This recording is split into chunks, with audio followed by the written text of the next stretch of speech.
Gerą dieną, vyrai ir moteris. Tai šiandien pratęsime bylos nagrinėjimo ypatumus ir noriu pabrėžti vaikų teisių gudrybės apeinant įstatymus,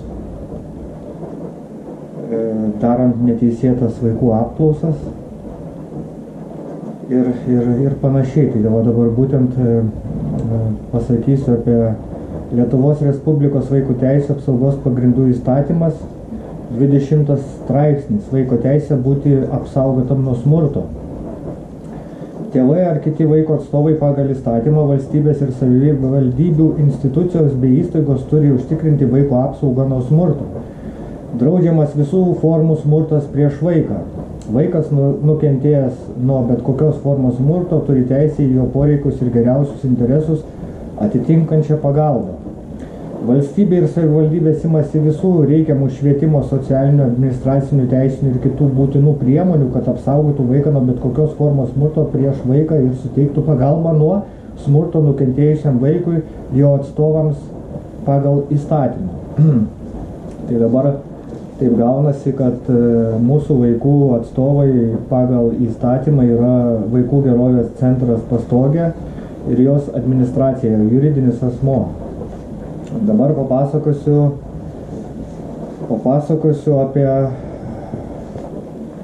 apie tokį dalyką, kaip vyksta nepilnamečių liudytojo nukentėjusio apklausa. Lietuvos Respublikos baudžiamojo proceso kodeksas 186 straipsnis. Nepilnametis liudytojas ar nepilnametis nukentėjusysis ikiteisminio tyrimo metu apklausimi vaikų apklausos pritaikytose patalpose ir paprastai nedaugiau kaip vieną kartą. Nepilnametis liudytojo nepilnamečio nukentėjusio apklausa, juos paprastai apklausė tas pats asmo. Jo apklausos metu turi būti daromas vaizdo ir garso įrašas. Nepilnametis liudytojas ir nepilnametis nukentėjusysis į teismo posėdį šaukiami tik išimtinais atvejais. Dabar pabrėšiu dar tokį vieną. Tam, kad būtų užtikrinta sklandi mažamečio ar nepilnamečio asmens apklausos eiga ir minimalizuoti neigiami išgyvenimai, kylantis dėl pačios apklausos procedūros ar jos turinio, yra pasitelkiamas teismo psichologas. Teismo psichologas turi specialiųjų žinių, geba įvertinti vaiko raidą, kognityvius gebėjimus ir remiantis tuo tinkamai suformuoti klausimus. Prieš pradedant apklausą vaikas yra specialiai paruošiamas. Jam aprodomas apklausos kambarys, užmezgamas teigiamas kontaktas tarp psichologo ir vaiko, išaiškinamos pareigos ir teisės bei supažindinimas su apklausos struktūra ir etapais. Pirmiausia, atėjęs į teismą vaikas patenka į draugišką namus primenančią aplinką vaiko apklausos kambarį. Šis kambarys atitinka tam tikras rekomendacijas, patalpoje įrengta vaizdo garso aparatūra, yra psichologo darbo reikalingos priemonės ir metodikos, minkšti žaislai, stalo žaidimai, kontūriniai žmogaus piešiniai, vyriškos ir moteriškos lyties lėlės ir kita. Pasiruošimo stadijoje nepilnamečiui liudytojui ar nukentėjusiam išaiškinama jo teisė atsisakyti duoti parodymus, jeigu byloje įtariamasis ar kaltinamasis yra vaiko šeimos narys. Taigi kaip jau čia buvo išdėstyta, jeigu vaikas duoda parodymus prieš savo šeimos narius, jam turi būti išaiškinta, kad jis gali atsisakyti duoti parodymus. Ir dabar apie valstybės vaiko teisių ir apsaugos ir įvaikinimo tarnybą prie socialinės apsaugos ir darbo ministerijos Kauno miesto vaiko teisių apsaugos skyrius vaiko situacijos vertinimo anketa. Tai kaipgi Kauno miesto vaiko teisių apsaugos skyriaus specialistai vaiko situacijos vertinimo anketą padaro apklausos protokolų ir surinktą medžiagą nukreipia prieš vaiko tėvus ir bando iškelti baudžiamąją bylą. Konkrečiai tai yra sudaryta anketa 23 metų birželio 19 dieną, tai yra 18 dienų po to, kai jie buvo paimti iš namų, atskirti nuo tėvų, neteisėtai pabrėšiu. Ir čia vat, Kauno miesto specialistai vykdant vaiko globos priežiūrą 6 mėnesio 13 dieną aplankymo metu. Tai reiškia, kad darė šitą visą apklausą, supildė anketą 19, o apklausą darė, kaip sakau, tardymą darė 13 dieną, tai 12 dienų po paėmimo iš namų atskirtų nuo tėvų. Dabar akcentuosiu tokį vieną tokį dalyką. Aplankymo metu Lūna, Benas, Paulius, Vilčinskai nurodė, kad nelanko ir nenori lankyti ugdymo įstaigos, nes ten duoda uostyti chemiją, nuo kurios vaikai gali numirti. Apie tai jiems pasakojo tėtis, kuris viską žino. Taip pat vaikai susijaudinę pasakojo, kad tėtis jiems sakė, jog jos vaikus pagrobė vaikų teisės ir dabar jie yra vaikų kalėjime bei negali niekur išeiti. Tai čia buvo šitas surinkta informacija 23 metų 6.14 dieną.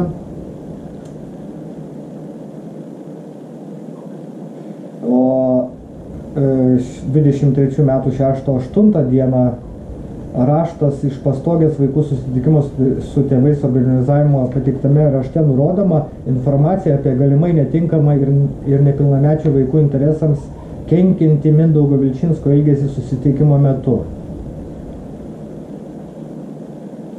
Raštas dėl nepilnamečių vaikų bendravimo su tėvais pateiktame rašte nurodoma informacija apie galimai netinkamą ir nepilnamečių vaikų interesams kenkiantį Mindaugo Vilčinsko elgesį. Dabar pasakysiu, kaip čia vaiko vertinimo anketa. Tai žodžiu, rašo jie čia taip, kad atstovai tai yra globotojas, globėjas, rūpintojas, potvarkių ten tokių ir tokių, kuriam nustatyta Paulių laikinoji globa, globėjų paskirtas Vaikų gerovės centras Pastogė, esantis P. Plechavičių 21 Kaune, broliai seserys Lūna, Benas, Jonas.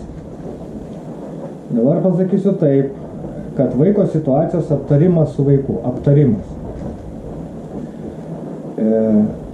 Su vaiku bendrauta 23 metų birželio 13 dieną. Žodžiu, berniukas teigia, kad atvyko gyventi su visa šeima iš Vokietijos. Lietuvoje lankė mokyklą, bet trumpai. Mokytis patiko, geriausiai sekėsi matematika ir fizika, 1 klasiai. Dabar į mokyklą nėjo, nes mokykloje pavojinga. Tėtis sakė, kad mokykloje vaikams duoda uostyti chemijos, nuo kurios galima numirti. Paklausus, ar jam mokykloje taip buvo, sakė, kad jam nedavė chemijos, bet jei lankytų mokyklą, tai gali numirti nuo chemijos. Tai čia vienas vaikas tai pasakė. Dabar antras vaikas, Lūna. Ką Lūna pasakė? Čia sakė, čia nebuvo tardymas. Čia vaiko vertinimo anketa. Mergaitė teigia, kad anksčiau kartu su broliu lankė darželį, kuriame turėjo draugų ir žaidė. Bet daugiau lankyti darželio nenori, nes bijo. Ten duoda uostyti chemiją, nuo kurios vaikai gali numirti. Paklausus mergaitės, ar jai taip nutiko, Lūna teigia, kad dar taip nebuvo, bet tėtis sakė, kad taip darželyje būna. Toliau Benas, ką sakė, apklausos metu, kuri buvo daryta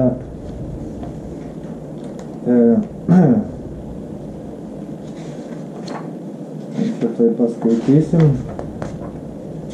ką čia dabar Benas pasakė. Va. Su vaiku bendrauta tą pačią dieną, ten pat. Jisai teigia taip.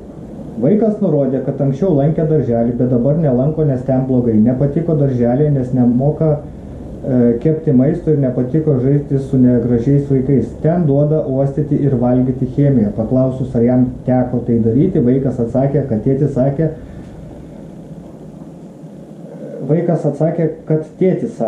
Vaikas teigia, kad nežino, ar čia jam patinka. Dabar paskaitom išvadas, ką nustatė,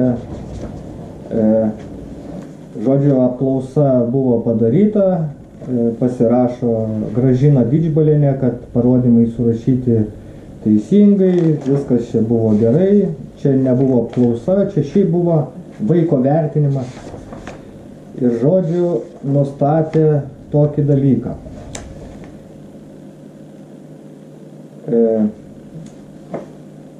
tą dalyką nustatė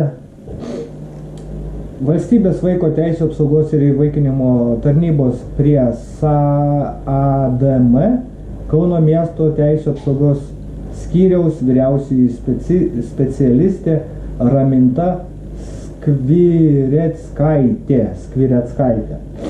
Taigi taip, jinai nustatė pažeista vaiko teisė būti apsaugotam nuo smurto, kai šią teisę pažeidžia vaiko tėvas. Kitam vaikui ta pati specialistė nustatė lygiai tą patį. Pažeista vaiko teisė būti apsaugotam nuo smurto, kai šią teisę pažeidžia vaiko tėvas. Trečiam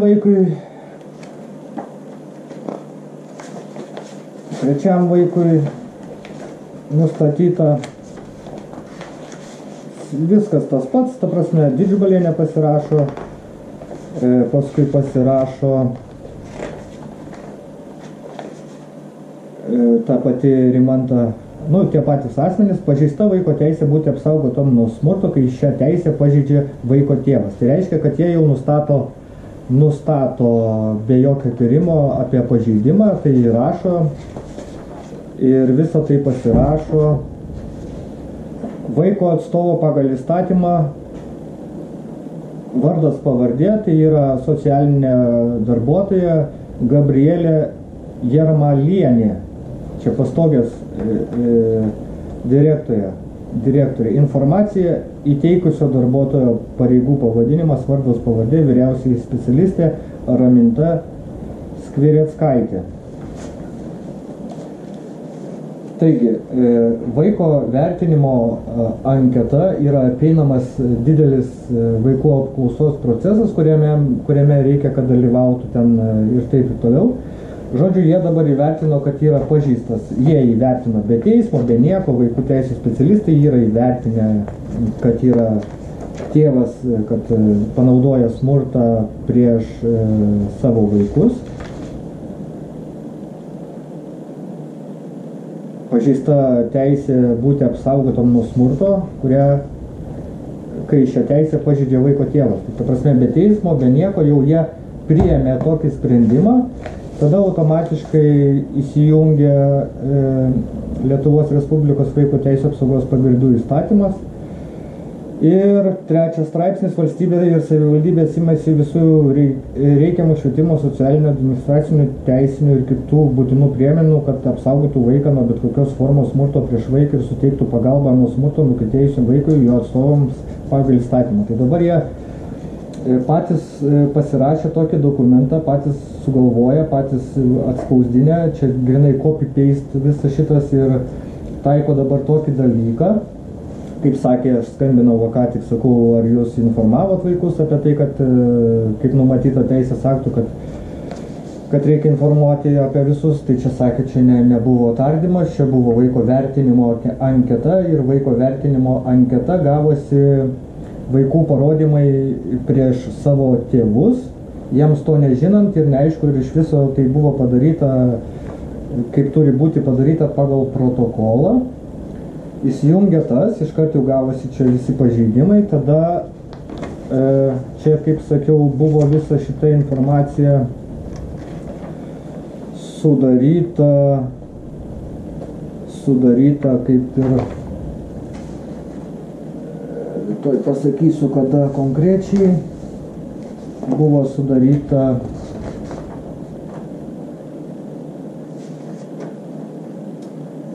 2023 metų birželio 13 dieną 14:30. Dabar vaikų situacijos vertinimo tvarkos aprašas, pirmas skyrius, bendrosios nuostatos. Tai čia yra toksai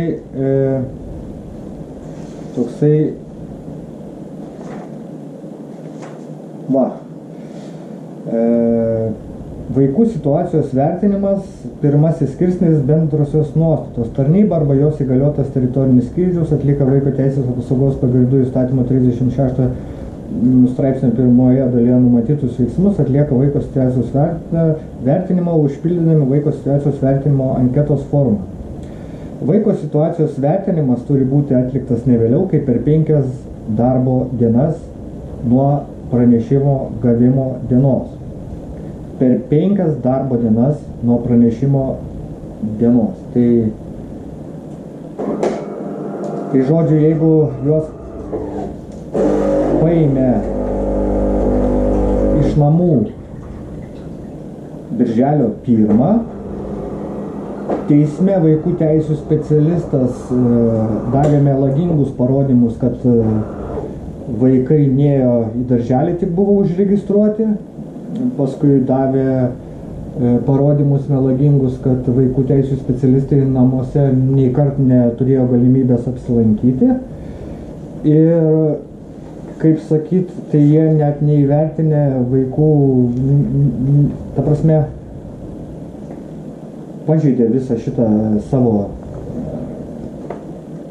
tas nuostatas ir galiausiai padarė tas neteisėtas vaikų apklausas, kurių informaciją nutaikė prieš jų tėvus, kreipėsi į Kauno apskrities vyriausiojo policijos komisariato, Žaliakalnio policijos komisariato veiklos skyrių rugpjūčio 28 dieną su tikslu, kaip čia dabar pasakyti, su tikslu apkaltinti tėvą pagal Lietuvos Respublikos baudžiamojo proceso kodekso 140 straipsnio antrą dalį fizinio skausmo sukelimas ar nežymus sveikatos sutrikdymas. Tai čia jie parašė ant manęs pareiškimą, remdamiesi tais vaikų vertinimo anketos duomenimis. Ir čia taip rašo, iš surinktos medžiagos matyti, kad Kauno miesto vaiko teisių apsaugos skyriaus specialistai bei vaikų gerovės centro pastogė darbuotoja pateikė informaciją, kad Mindaugas Vilčinskas naudoja psichologinį smurtą savo vaikų atžvilgiu, jiems sakydamas, kad jie yra uždaryti vaikų kalėjime, taip pat teigia, kad vaikai negali lankyti mokyklos, kadangi ten duoda uostyti chemiją, nuo kurios numirs. Psichologinis smurtas pavojingas visada, sąmoningas, tyčinis poveikis kito žmogaus psichikai, verčiantis jį baimintis, kad dėl tolimesnių grasinančių veiksmų ar neveikimo atsiras kažkokių neigiamų padarinių. Psichologiniu smurtu siekiama paveikti asmenį, kad šis pasiduotų smurtaujančio įtaikai, manipulacijos paklustų ir atliktų tam tikrus veiksmus ar susilaikytų nuo jų įvykdymo. Lietuvos nacionalinė teisė psichologinio smurto teisinio reguliavimo vis dar yra mažai. Psichologinis smurtas kaip viena iš smurto formų minimas Lietuvos Respublikos apsaugos nuo smurto artimoje aplinkoje įstatymo 2 straipsnėje. Įstatyme smurtas apibrėžiamas kaip veikimu ar neveikimu asmeniui daromas tyčinis, fizinis, psichinis, seksualinis, ekonominis ar kitas poveikis, dėl kurio asmuo patiria fizinę, materialinę ar neturtinę žalą. Teisinėje sistemoje plačiau naudojama sąvoka psichinė prievarta, kaip kai kurių nusikaltimų veikų įtvirtintų Lietuvos Respublikos baudžiamajame kodekse, toliau BK požymis. Psichinė prievarta gali būti apibrėžta kaip pavojingas tyčinis poveikis kito žmogaus psichikai, verčiant jį bijoti, bauginant, kad dėl tolimesnių grasinančio veiksmų ar neveikimo atsiras tam tikros neigiamos pasekmės. Pripažįstant veiką psichinę prievartą būtina turėti omenyje, kad ji gali būti išreikšta ne vien tik žodžiu ar raštu, bet ir įvairiais kitais bauginimo pobūdžio atvirais ir užmaskuotais būdais. Vis dėlto BK įtvirtina psichinę prievartą neapima daugelio psichologinio smurto formų, todėl jos apimtis yra ribota. Psichinė prievarta paprastai yra tik vienas iš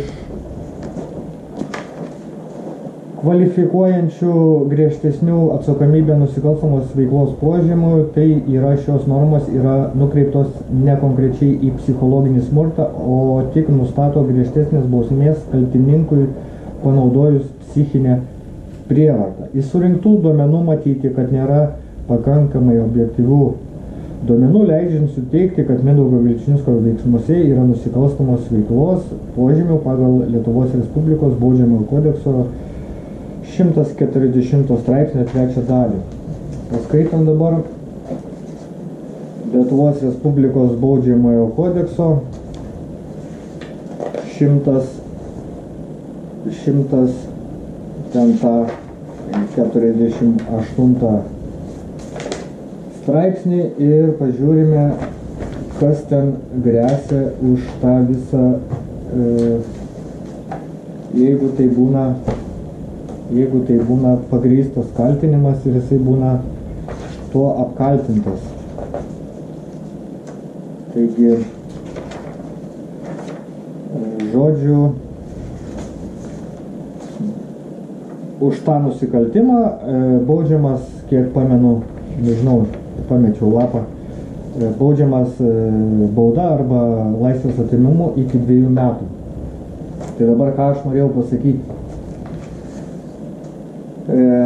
Ką norėjau pasakyti dar labai tokį įdomų dalyką, kad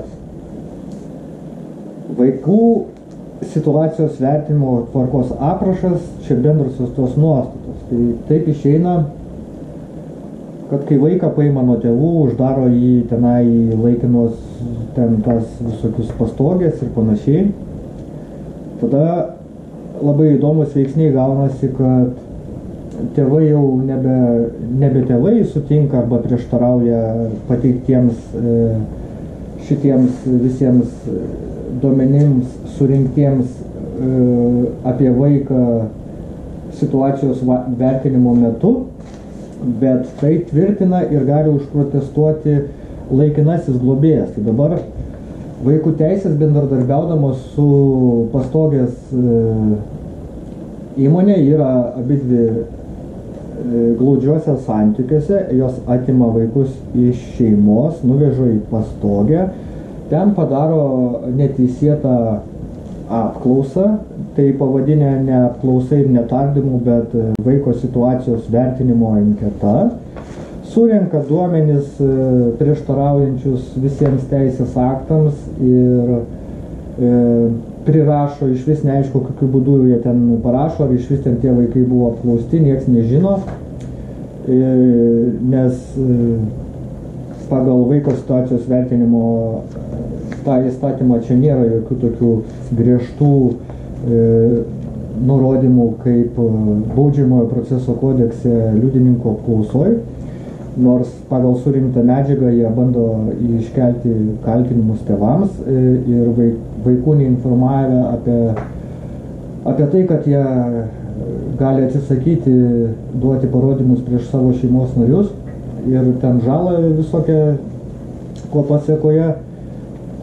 Tai šiaip dabar, jeigu mes būtume kaip tėvai gavę tokius duomenis, tai būtume užprotestavę, bet kadangi mes, kaip sakant, ne globėjai, o globėjai yra pastogė, tai pastogės darbuotojai neturi prieštaravimų jokių, nes jie sutinka su tuo, kad buvo tipo pažeistos vaiko teisės ir naudotas psichologinis smurtas, nepaisant to, kad baudžiamasis procesas buvo atmestas, jie pasilieka prie tos pačios nuomonės ir tas pačias anketas siunčia į teismą su pagrindu pateikiant ikiteisminio tyrimo, kaip ikiteisminio tyrimo medžiagą teismo metu, kas visiškai prieštarauja teisės aktams, pateikia va tokius dokumentus, ta prasme, surašo čia, kur konkrečiai vaikas, kiekvienas vaikas pasako tą patį. Aš turiu lygiai taip pat paklausęs, tai pirmą kartą perskaitęs pastogėje pas vaikus įrašęs balso įrašą prie liudininkės ir prie jų ten tam kambarį, kur buvo kameros, specialiai ten nuėjau.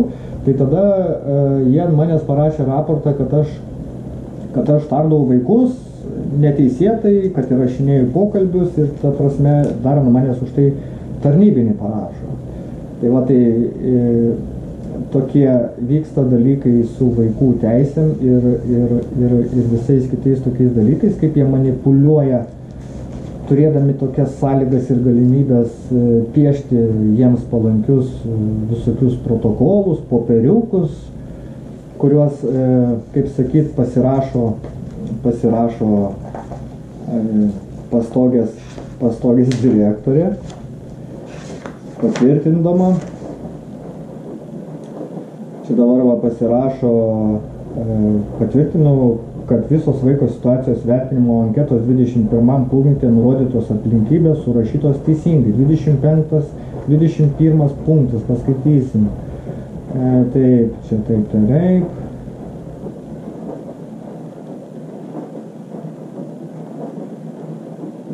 Čia daug tų tokių nesąmonių neskaitysiu.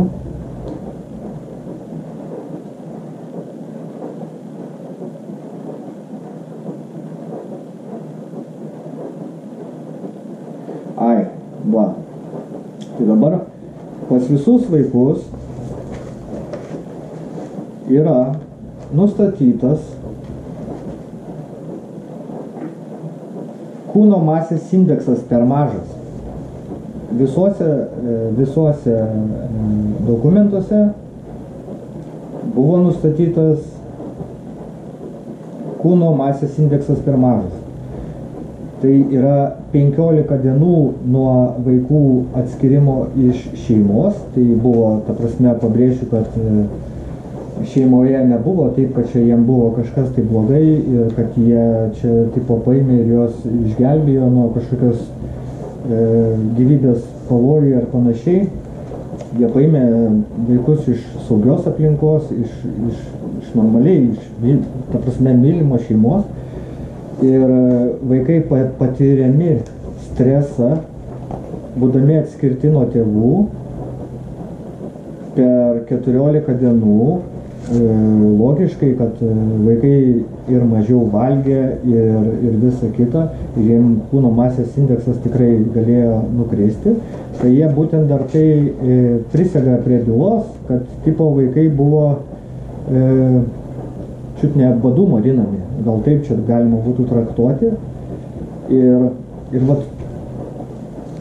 vat fabrikuojamas va tokios va bylos. Tai išanalizavus visą šitą va vaikų teisių tokį naglą, sakyt, melagingų ir specialių falsifikuojamų dokumentų turinį, kurio tikslas yra atimti vaikus ir priteisti elementus. Tai žodžiu, pateikė melagingus parodymus ir panašiai. Tai tiek, atsiprašau, bet turiu eiti pakalbėti, o vėliau pateiksiu dar įdomių perliukų ir įdomių šitų dalykų. Tai tiek, viso iki.